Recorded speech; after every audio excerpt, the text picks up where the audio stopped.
Hello everyone, good morning. Today is 29th of June, Wednesday, which also happens to be my birthday. So if you want, you can wish me a very happy birthday today. So anyhow guys, let's start with the today's newspaper analysis. So guys, in this video, we are going to analyze the entire newspaper from the scratch, from the background till the way forward. We will be analyzing the issues which are relevant for our CSE exam.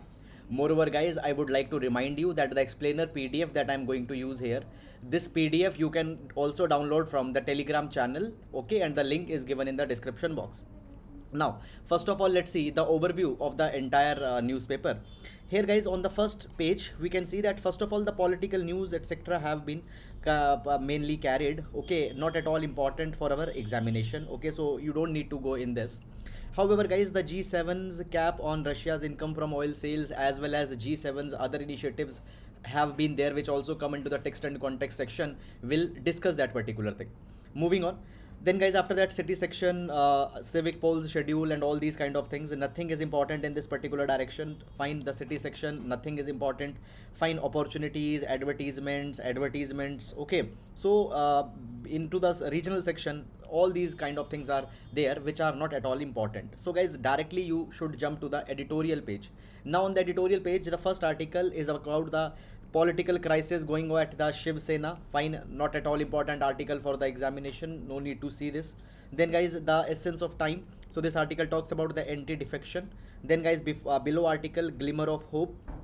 So basically this is talking about the US and the gun controls and all those kind of things. Then remembering the plan men of India, so PC Melanobis and his relation with Rabindranath Tagore and all these things are provided here in this article.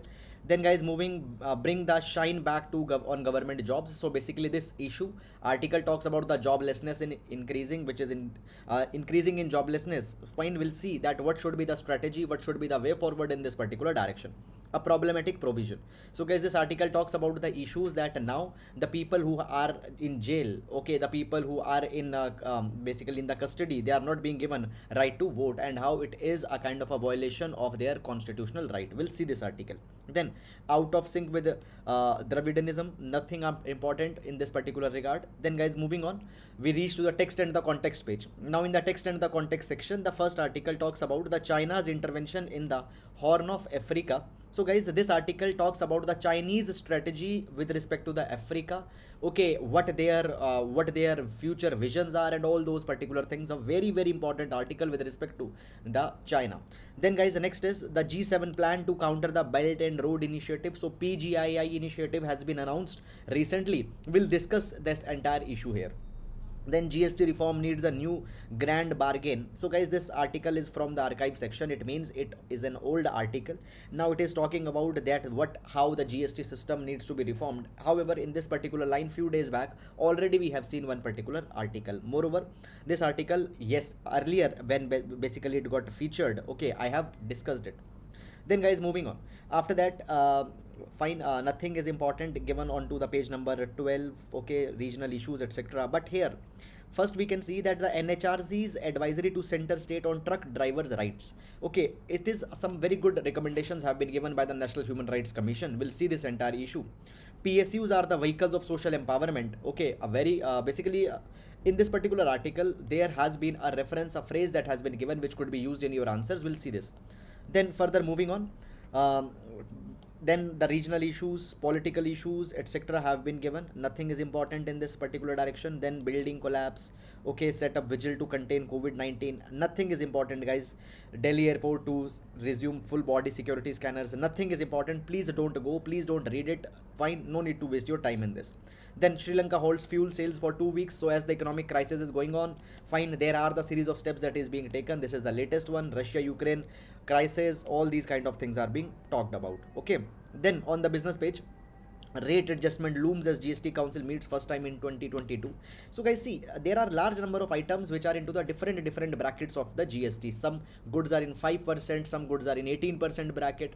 Now at every GST meet there is a kind of a discussion that okay, some goods are to be moved from one bracket to another bracket and all these kind of things. So this thing will come always, okay, therefore essentially not important for the exam. Fine. Then guys, moving on, online skill gaming will not survive higher GST.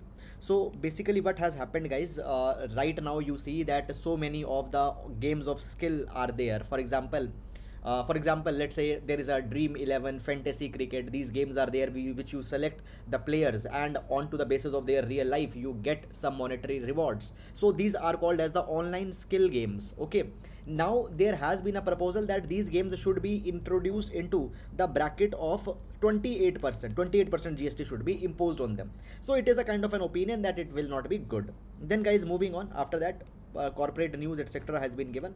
Okay, and then we have the sports page. So this is guys the overview of the entire newspaper. I hope that you are learning a skill and art, that which articles are to be selected and which articles are not to be selected, a very important art, so that you don't end up wasting 4 hours in the newspaper or newspaper selection. Now let's discuss all these articles one by one in the detail. Okay, meanwhile, thank you everyone for your wishes. Thank you Shivarth, Pallavi, Rahul, Shrishti, Dipankar, Aishwarya, Rohit, Sandeep. Okay, let's start with the articles one by one. Now, as we do in our every class, we will be starting up with the GS quote. So today we are going to take the GS quote from the political thinker J.S. Mill. So John Stuart Mill, what he says that the bad men need nothing more to compass their ends than that good men should look on and do nothing. So guys, understand this particular thing, that what is the congenial condition for the thriving of the bad people.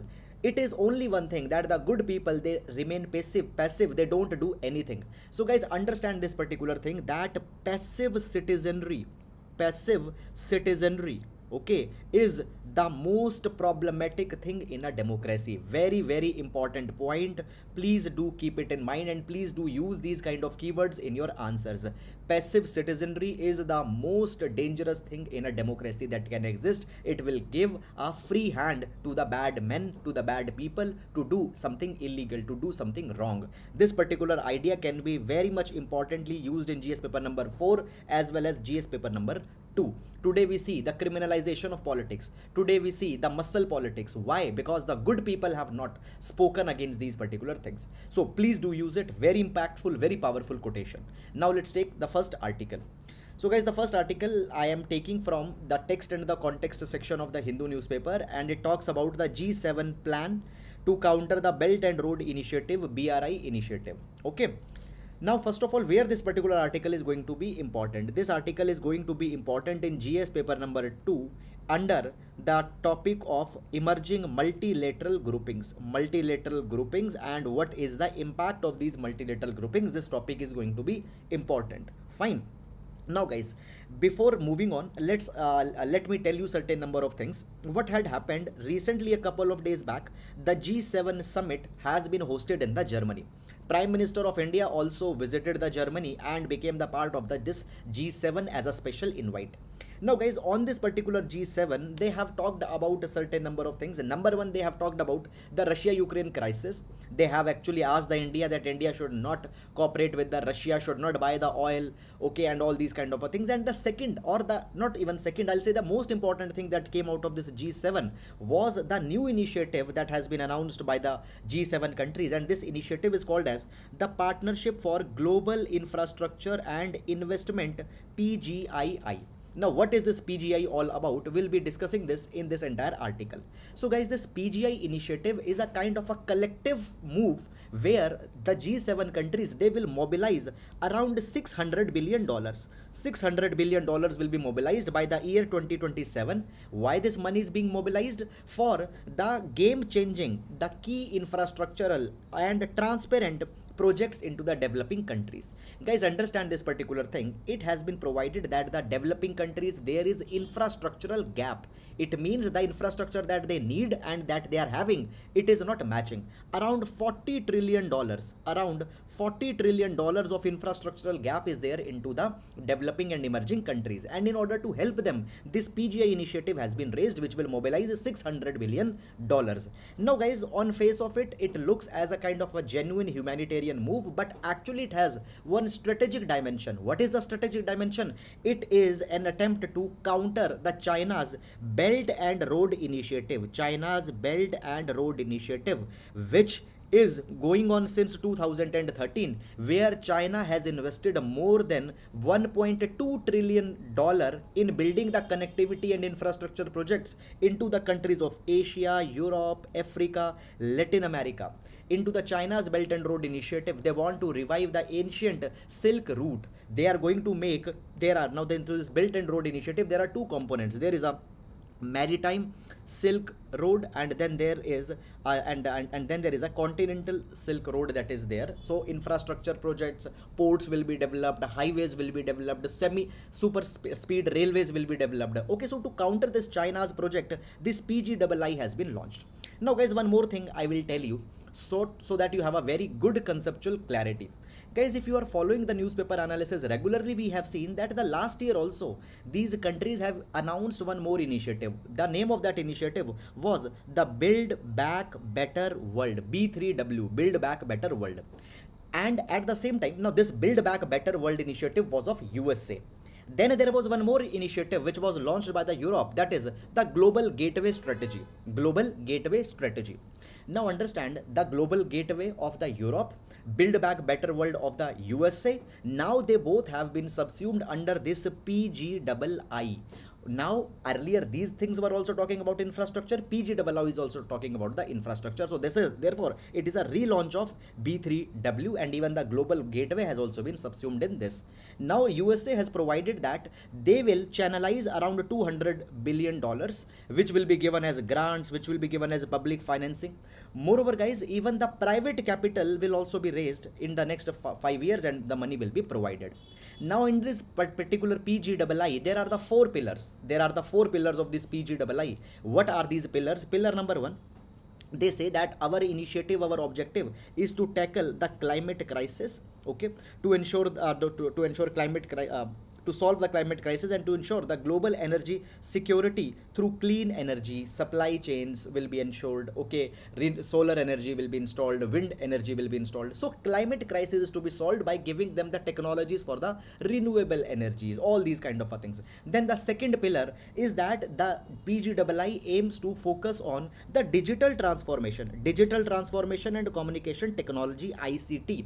Now guys, we see that the 5G technology is coming. After that, the 6G technology will be coming. So into the African countries, emerging countries, how to make them ready to adopt the 5G technologies, 6G technologies, Internet of Things, how to upgrade their cyber security, all these things will be provided. Then the third component or the third pillar of this PGII is to work on the gender equality and equity. Okay, so the women empowerment, racial inequality, all these things will be tackled. And finally, it is to upgrade the global health infrastructure. So now we have seen the pandemic, and in the future there could also be the pandemics. So in order to avoid the future pandemic and to minimize the impact of the present pandemic, the global health infrastructure will be upgraded. So guys, these are the four pillars of this PGII initiative that is there. Directly you can pick up the points here and can use in your answers. Now moving on, basically guys, as a part of this PGII, United States DFC, Development Finance Corporation, US DFC, has also decided that in India also some money will be invested. Around $30 billion will be invested in India also, which will aim to provide benefit to the agriculture, food system, climate, rural economy, etc. So guys, this is the India centric point. Fine, you can see it. After that guys, moving on. Now further understanding this particular thing, that let's compare the PGII versus the Belt and Road Initiative of China. So how they are different, how they are same, let's discuss them. So guys, the first point of difference that comes here is that PGII has specifically focused on climate action. They specifically talked about renewable energy, clean energy. But when we see the China's investments have largely into the coal-fired power plants. Those solar, hydro and wind energy projects are there, but a large chunk goes to the coal-fired plants. So environmentally, PGI is more responsible. Then guys, moving on, Further, let's talk about the quantum of investment. So PGII, I told you that it will invest around $600 billion, but according to certain reports, such as by the Morgan and Stanley, it has been provided China is investing around 1.2 to 1.3 trillion dollars under this particular initiative. So this is the second difference, that the funding of China is more. Third difference that comes here is that guys, under the PGI, the private funding will also come. Okay, so if you see our this particular article here, you can see that the private capital will also come. But when we talk about the Belt and Road Initiative, it is a completely state sponsored. China state sponsored. It's fine. So these are the three differences between them. After that, guys, the fourth difference that comes here is that, see, under the Belt and Road Initiative, China is building up infrastructure, but there have been the criticisms of China that China has specifically favored their own people. Local job generation has not happened. For example, it has been said that 89% of the contractors participating in BRI are the Chinese. Okay, so other people have not been given opportunity. But the PGI says that we will not be having such kind of a notion. Everybody will be given the fair opportunity. Okay, then guys, understand this point is very, very important. Now, when we talk about the China's Belt and Road Initiative, what happens? It has been alleged that China, it is using its debt trap diplomacy. I'll write the word here, debt trap. This is nothing but the China's debt trap diplomacy.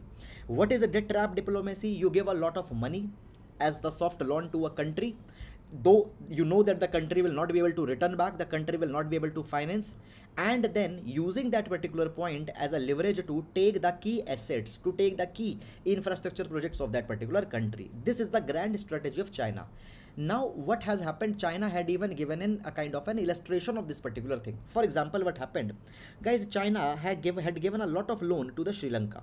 Now, when the Sri Lanka was not able to return back the money, the China has taken the Hambantota port of Sri Lanka on a 99-year lease. Okay, and the Hambantota port is a very important component in the China's string of pearls. What is China's string of pearls?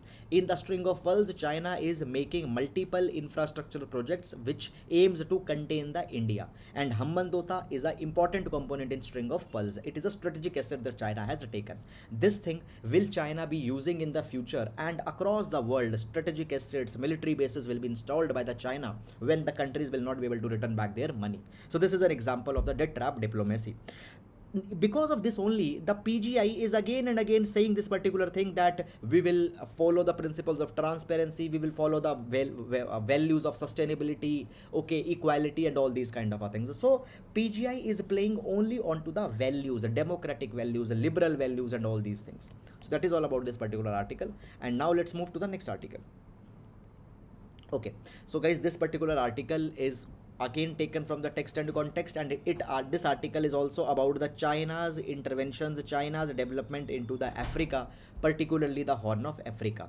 Again, guys, this particular article will be important into the GS paper number 2, international issues, international relations, international affairs. China's footprint, China's growing footprint in Africa. There could be a question that it has been alleged that the China's growing footprint might impact or might tilt the global politics. Such kind of questions could be asked in GS paper number 2. Now, moving on. So basically, guys, see, first of all, the Horn of Africa has been mentioned. Let's see what is this Horn of Africa first of all with respect to the places in news dimension, PT. So Horn of Africa is this particular region of China, and it includes the countries such as the Sudan is included. Okay, along with the Sudan, the South Sudan will also come. Okay, Sudan, South Sudan. It includes Ethiopia. It includes Eritrea. Then Djibouti is included, Somalia is included, Kenya is included, and even the Uganda is also included. Now, some definitions don't include the Uganda, some include the Uganda. Okay, we will include the Uganda because even in this particular recent conference that has happened, Uganda was there. Okay. Now, first of all, what has happened? Why this particular news has suddenly come? So what is the context? So context goes like this, that guys, recently the China has convened the China Horn of Africa Peace, Governance and Development Conference recently, just 9 days back. So this China Horn of Africa Peace, Governance and Development Conference has been concluded. In this particular conference, now this conference was held in the Ethiopia, and all the countries of the Horn of Africa participated in this conference. So who participated? The foreign ministers of Kenya, Djibouti, Ethiopia, Sudan, Somalia, South Sudan, Uganda, all of them participated in it. And here China had said that we are coming in the Africa, we are very much concerned about the development of Africa. They say that we feel pain for the African people and we want to carry the developmental hand. They have said that we have three objectives in the Africa. What are these three objectives? Number one, say that first objective is controlling the pandemic. Okay, you have not been given the vaccines, you have not been given the assistance, so we will help you to to contain this pandemic. Second, they say that we want to implement a forum on China Africa cooperation outcomes. China Africa cooperation outcomes. Now what it is, see, China is carrying a lot of investment into the Africa. How these investments are helping Africa, whether some positive output has come or not. So on this particular thing, on the outcomes, one forum will be established, one grouping will be established. Second, they say that we are here to uphold the common interest of Africans, common interest of China, and to fight against the hegemonic politics. So this is a reference to USA carries hegemony. China say that we are not here to carry hegemony, rather we are to fight the hegemonic politics. This is something that the China had said. Moreover, China has also said in this particular conference that China has initiated, in fact, 2035 vision for China Africa cooperation. 2035 vision for China Africa cooperation. Now guys, see this particular thing. Today Africa, see, happens to be a very important continent because first of all it is a kind of a cradle between the west, between the east. It has huge demography, huge population. It is still the land of untapped mineral wealth. Is it clear or not? So now China is eyeing on the Africa because for the future growth of China, Africa will play a very important role. Africa will provide them the minerals. There are other implications also that now we are going to discuss. So it is very important as what is the strategy of China in the Africa. China had said that okay, we are fighting these things. Then China also says that we aim to transform the health sector, we aim to alleviate the poverty, we want to increase the trade and investment, digital innovation, and all these kind of things. They said that we want to build the capacity building, people to people exchanges we want to work upon. So this is something which they say. Now coming to the analysis part, this is something what they are saying, but what is their real intention? Guys, the real intention of China is related to the four major areas. China is interested in this only, nothing else. Number one, China is investing into the infrastructural projects so that they could be used by China as a leverage. Second, China is giving the financial assistance, which has been said that it could be an attempt of the debt trap diplomacy of China. Third, China is interested in exploring the natural resources which China can use for further enhancing their manufacturing. Then maritime interest. Okay, now let's see these examples. Example number one, guys, China is building the key infrastructure projects in Africa. For example, Addis Djibouti railway line. Now what is this Addis Djibouti railway line? Addis Djibouti railway line will give the connectivity of Ethiopia to the sea route. Now you see the Ethiopia, it is a landlocked country. So from Ethiopia to Djibouti, a railway line will be linked, which will give the accessibility of ocean to the Ethiopia. This is one infrastructure project that the China is working upon. It will connect the landlocked country with the Eritrean ports into the Red Sea. Second, when we talk about the financial assistance, guys, see this particular thing. Ethiopia happens to be one of the top 5 African countries which have been the recipient of Chinese investment. Lot of investment, a lot of dependency of Ethiopia has been because of Ethiopia's dependency is on China. Now if I tell you the sovereign debt, fine, you can see that 67% of the Kenya's bilateral debt is because of China. Fine, China owes 67% of the bilateral debt. Now understand this particular thing. Don't you think that this could be used as a leverage? So directly and deliberately, China is increasing the financial dependence, infrastructural dependence of Africa on it. Then third, you see, China is interested in minerals. $400 million have been invested into the Mombasa's oil terminal. For oil, they want to use it. After that, China has stated that we are interested in mining gold, iron ore, precious stones, chemicals, oil, natural gas in Ethiopia. Fine. Then the next is, I told you that the China has the strategic interest, maritime interest.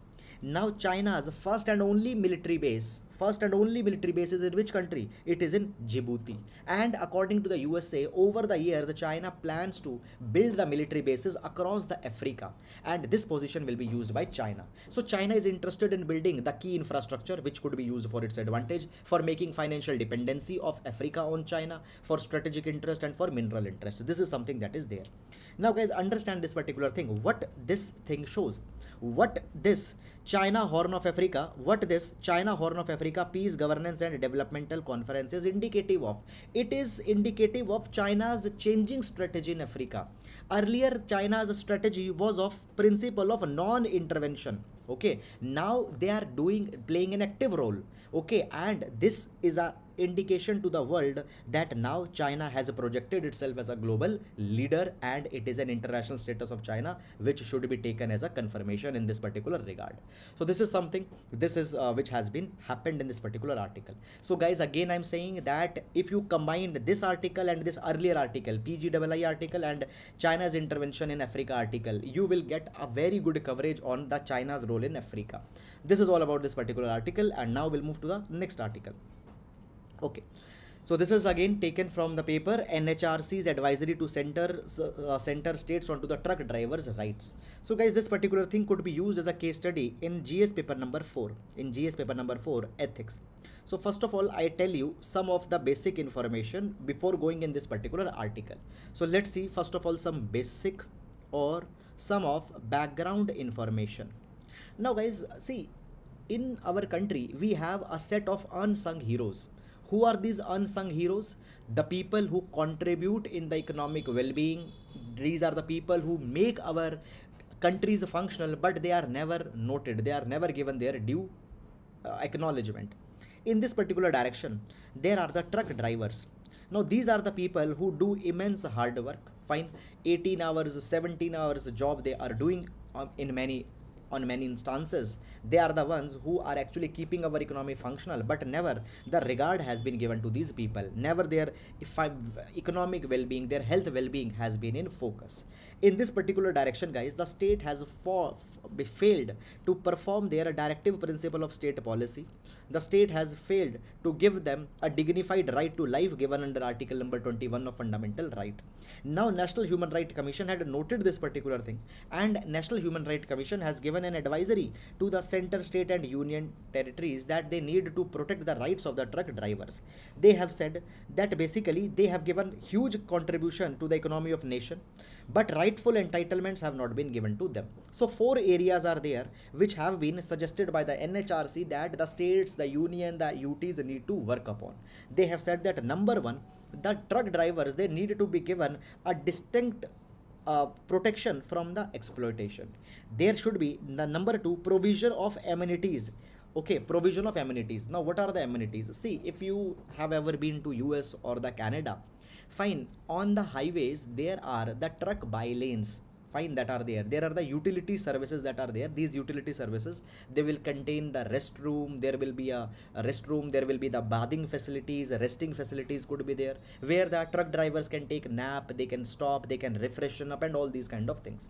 In India, we don't have such truck by lanes. We don't have such utility centers. Only the roadside dhabas are there where they need to stop. Okay, and they also many times are not hygienic. Okay.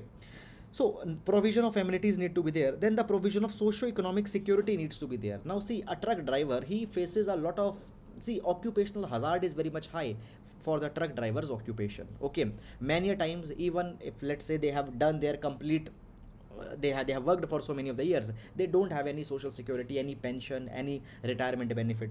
Then the physical and mental well-being of these people are very much strained because of such long working hours. Now therefore it has been suggested by the NHRC that there is a need to carry the amendment into the Motor Vehicle Act of 1988. They are needed to be given a mandatory accidental cover of at least 50 lakh driver, co-driver, helper, they need to be given a mandatory health cover of at least 15 lakh rupees. Either it need to be a responsibility of employer or some other mechanism needs to be find out for this particular thing. After that, it has also been provided that in case the truck drivers got injured or they got incapacitated due to the road accidents, they need to be given the cashless medical treatment. Okay, and the next that has been provided that adequate infrastructure such as the restrooms, toilets, parking areas, fine, needs to be established at reasonable rates. Mechanic shops need to be there at regular intervals of the highways. Then it has been said that the doctor clinics should also be constructed on every 40 km of national highways as well as into the prominent locations. Then the National Human Rights Commission has also said this particular thing that a group insurance scheme should be created where the health cover for the truck drivers need to be given at a nominal in a subscription rate. Moreover, there is one more area where the harassment of these people happen, that is by the enforcement agencies, transportation authorities. So there it has been said that there needs to be the minimum physical interface between the truck drivers and the law enforcement agencies. Okay, whatever the compliance etc need to be there, it needs to be maximum converted into the digital form. So this is something which has been suggested. Okay, now guys, why it is important in ethics paper? Why it is important in ethics paper? So basically, when we talk about the ethics concerns about the human dignity and human welfare. In that capacity, every section of society which has been ignored need to be given their due share. That is fairness, that is justice. And in that this capacity, NHRC's advisory is important one, it is good one. Now moving to the next article. Okay, so this is the article which has been taken from the editorial section, bring the shine back on the government jobs. So guys, this article will be important for GS paper number 2 as well as GS paper number 3, poverty and unemployment. Poverty and unemployment. Now on this unemployment, many of the articles we have seen in the past few days, and just to recall, just to refresh your memory, what we have seen, periodic labor force survey we have seen an article where government came out with the Agnipath scheme, which was, as well as one more scheme, that 10 lakh government jobs will be filled. Agnipath and filling of the 10 lakh government jobs was said that it is being done in order to generate employment. Okay, so there are few articles that have come into the past few days. I hope that you are revising it, guys. Again, I'll insist, without revision there is no benefit of reading new things. Now the article says that we need to strengthen up the public services. Okay, now basically the article provides a certain important data. Please note down these data in your notebooks. According to the National Crime Record Bureau, in 2019 an Indian citizen died of suicide every hour. Every hour one person died of suicide. What was the reason of suicide? Joblessness, poverty, bankruptcy, all these reasons. Even the government has admitted, it has informed the Rajya Sabha that 25,000 Indians died in suicide between 2018-2020.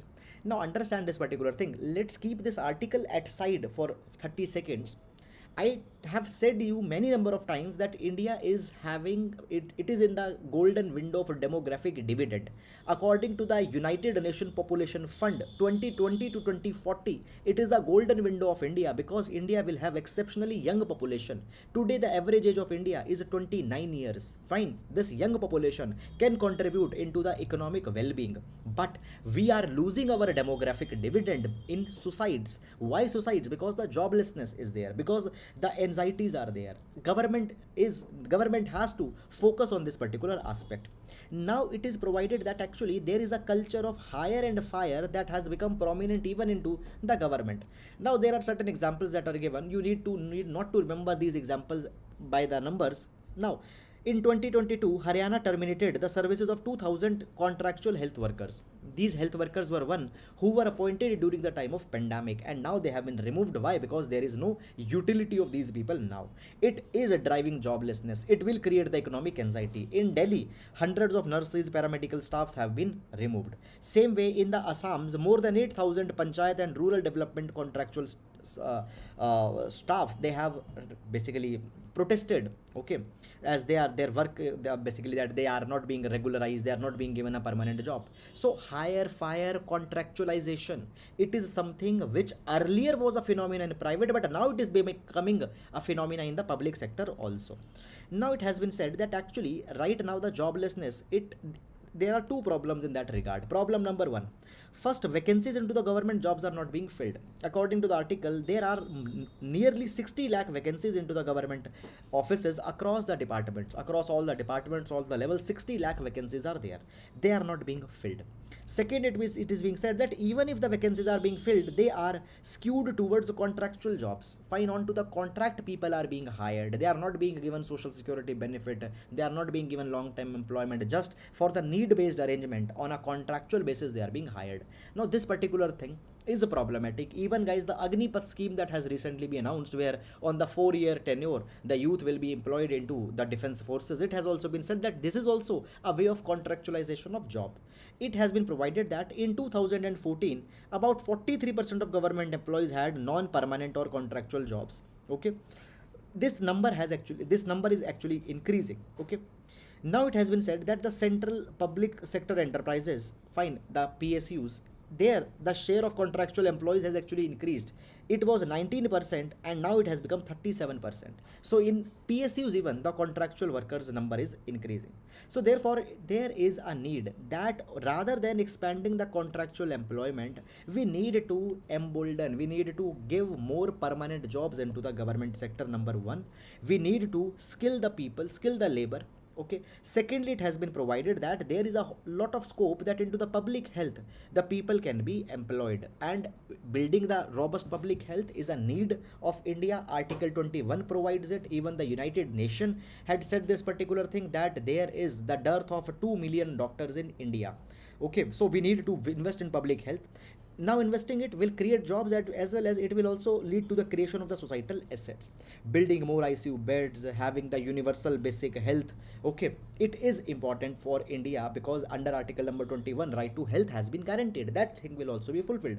The next thing that is there is that that's such a kind of a spending, if government builds the job, it will lead to the consumer demand. It will have the multiplier effect. Okay, you create job, by job people will get employed, they will get wages, that wages they will use for raising the demand. By that particular demand the other sectors of economy will get a push, a multiplier effect will come. Next, it has been provided that there is also some more areas which could be explored. For example, into the rooftop solar power generation, there is a lot of potential that the jobs can be generated. Okay, we can we can actually involve people in the manufacturing of solar panels, modules, their repairings. Okay, waste management front also they can be employed. Now guys, just to add one point from my side, I have discussed one article few months back actually, that see today we are actually installing a lot of solar panels, but after few years these solar panels will reach their end of life. End of life means that then they are to be discarded. Then a lot of e-waste will be generated. Okay, so even onto the waste generation, waste management front also we can hire people which can work in handling the increasing e-waste. Okay, that is something. Now guys, as we're talking about the waste management, even into the wastewater treatment capacity, sludge treatment plants, these people can be hired. In solid waste management practices, okay, now every municipality, every city's municipality can generate 300 jobs every year only just into the solid waste management. So there the people could be hired. Then we need to attract the talent to the government. Okay, now what we government is doing, government is downsizing, government is entering into the private. So rather than this downsizing, we government jobs need to be made so lucrative that fresh talent, new talent, fresh perspective comes here. So this is all guys about this particular article, and now let's move to the next article. A problematic provision. Okay, a problematic provision. Now this particular article is going to be important for GS paper number 2. GS paper number 2, electoral rights. Electoral rights. Electoral rights. Now guys, understand this particular thing. This article says that see, there are large number of people who are in jail, large number of people who are in prisoners, and the moment people are in jail, okay, their right to voting is taken back from them. Recently what has happened, the case of Maharashtra has been discussed. Now guys, understand this particular thing, that basically recently, okay, now basically what has happened, in the bicameral legislatures, What are the bicameral legislatures? The states, some of them, they have the two houses. They have the Vidhan Sabha, they have the Vidhan Parishad. They have state legislative assembly, state legislative council. Now, when we talk about the state legislative council, the other house in the bicameral legislature, their elections are indirect. MLAs vote there.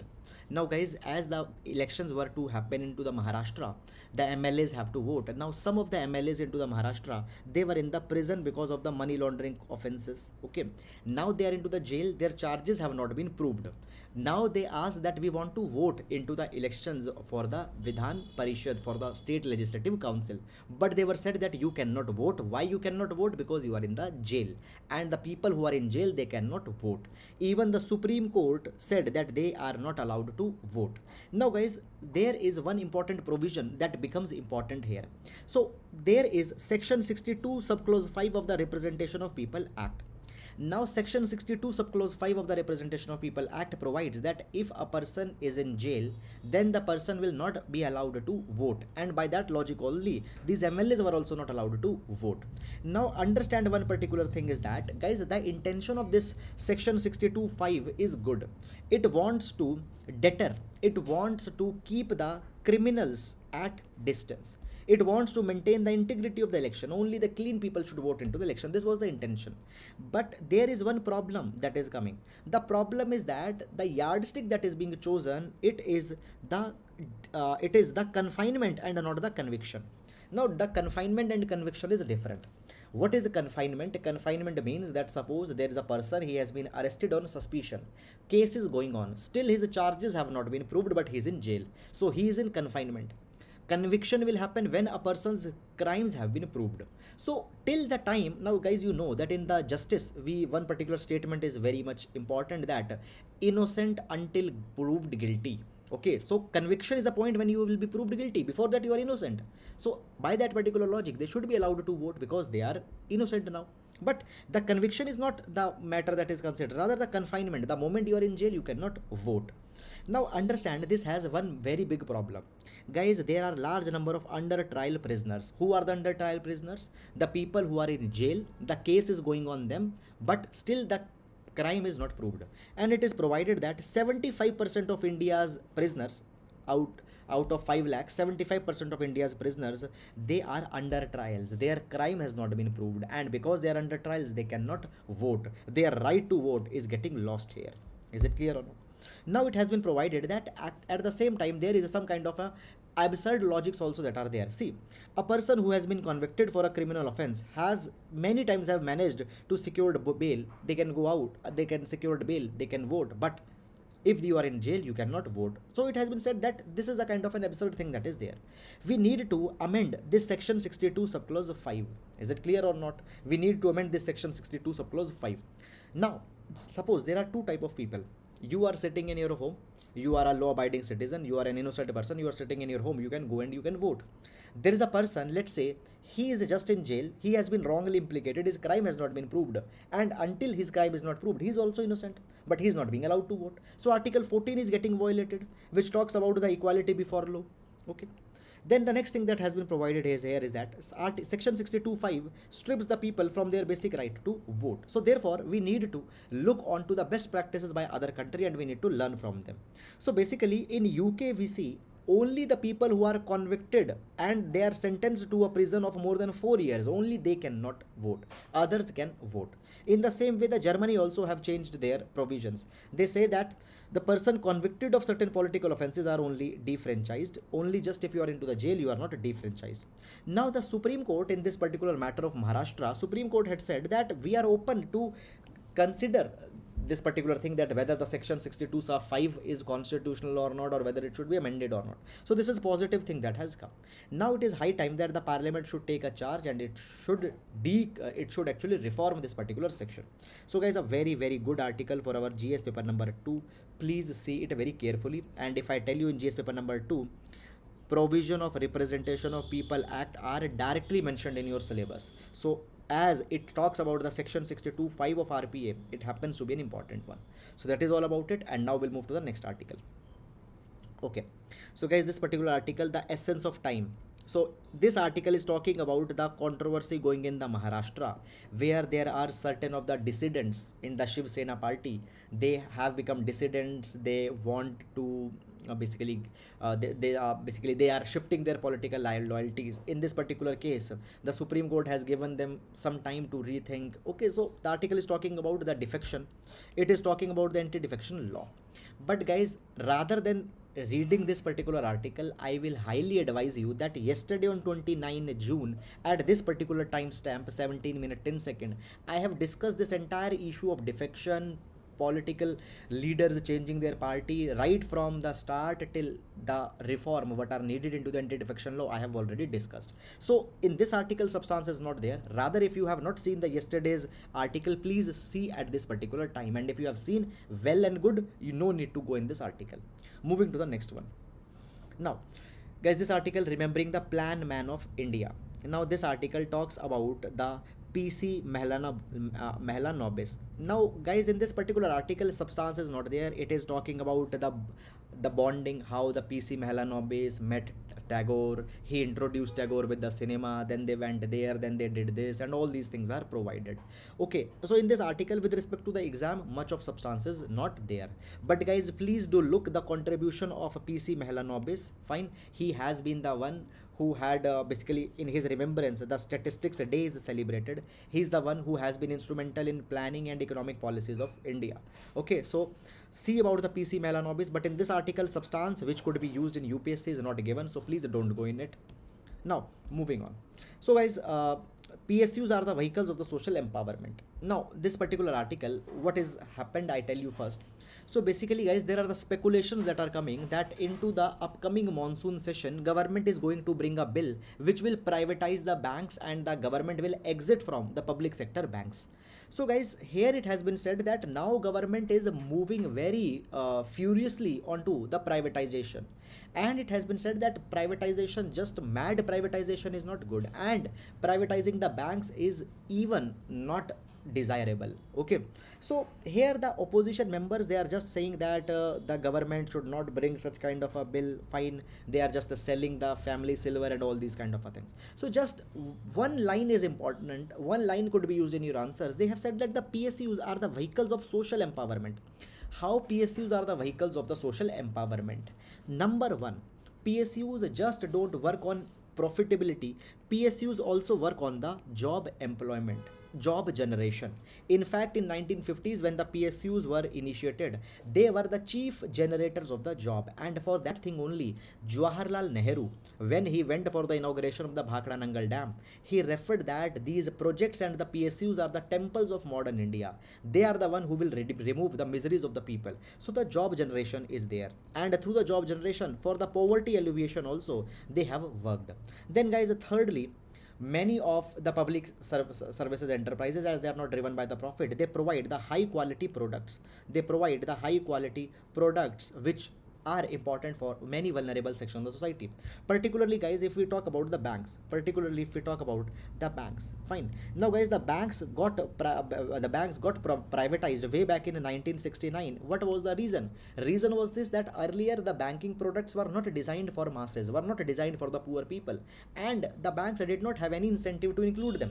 The moment the banks got public, the banks privatization, the banks got public, the banks nationalization happened. What happened? The focus shifted onto the poor people. Is it clear or not? So products for them, products for the vulnerable sections were prepared. Now rolling out of the PSUs, rolling out of the banks will be a retrograde, it will be a degenerative step. It should not be taken. However guys, as of now the bill has not come, it is just a speculation. So within this particular article, much substance is not there, just a political blame and all these kind of things have been levied on the government. Okay, so that is all guys about the today's entire newspaper analysis. So guys, I hope that you have understood it. Okay, meanwhile I would like to thank everyone for your warm and for such lovely wishes. Thank you so much guys, and please keep reading. Okay, and always one particular thing I will emphasize, that work on the thought building, onto the opinion building. Okay, So that is all about today. Now guys, we'll be meeting tomorrow. Till then, please take care of yourselves, and from tomorrow the timing will be the same, 6 a.m. in the morning. Today we got little bit late as I took some extra time today to have a sound sleep.